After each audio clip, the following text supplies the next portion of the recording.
আসসালামু আলাইকুম, শুভ সন্ধ্যা। সবাই কেমন আছেন? আজকে আমি আরেকটি মজার রেসিপি নিয়ে হাজির হলাম আপনাদের সকলের সামনে।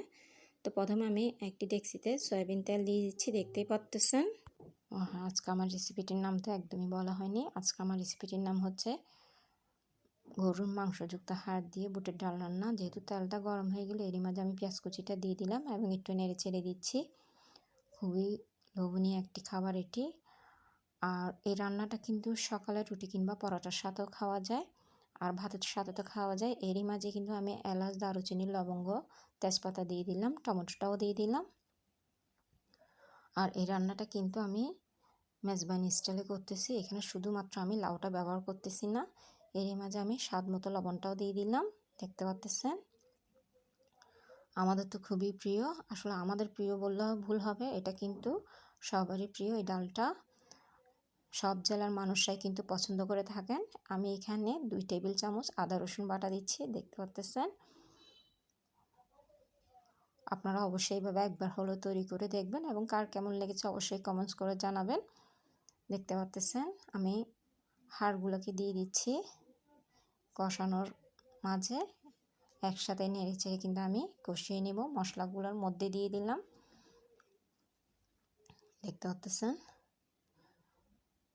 কষানোর জন্য পানি দিচ্ছি।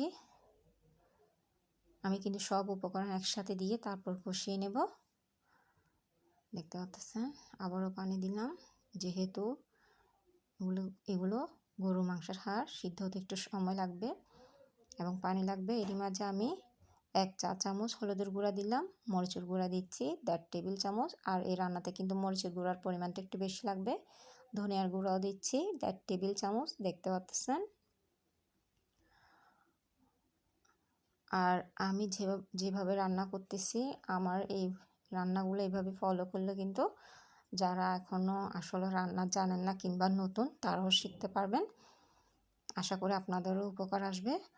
আর আমি ডালটাকে কিন্তু সারা রাত ভিজিয়ে রেখেছি যাতে তাড়াতাড়ি সিদ্ধ হয়ে যায়। এরই মাঝে আমি বাজারে কেনা মশলাটাও দিয়ে দিলাম। আর আমি কিছুদিন আগে একটা ভিডিওতে বলেছিলাম, মুগ ডাল রান্না ভিডিওটাতে, যে আমি ডালটাকে সারা রাত ভিজিয়ে রাখি।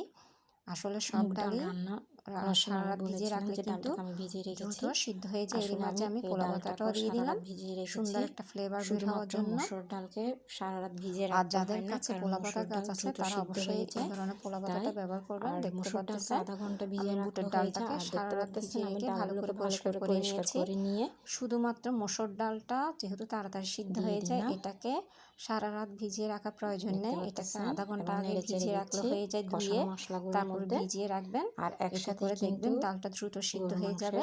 আর বুটের ডাল কিংবা মুগ ডাল কিংবা অন্যান্য ডালকে সারা রাত ভিজিয়ে রাখতে হয় কষানোর জন্য। তো আমি একটু ঢেকে দিলাম কষানোর জন্য। এখন পানি দিচ্ছি সিদ্ধ হওয়ার জন্য, দেখতে পাচ্ছেন। তাই এখানে আমি একসাথে কিন্তু ডাল এবং হয়ে গেল, হাড়গুলো সিদ্ধ হয়ে যাবে, দেখতে পাচ্ছেন। আর আমি লবণটা কিন্তু একেবারে দিয়ে দিই যাতে করে লবণের স্বাদটা রান্নার মাঝে ঢুকে, তাই দেখতে পাচ্ছেন। আর ডাল যেহেতু এটা বুটের ডাল, সিদ্ধ হওয়াতে একটু সময় নেবে, তবে ভিজিয়ে রাখার কারণে তেমনটা সময় লাগবে না।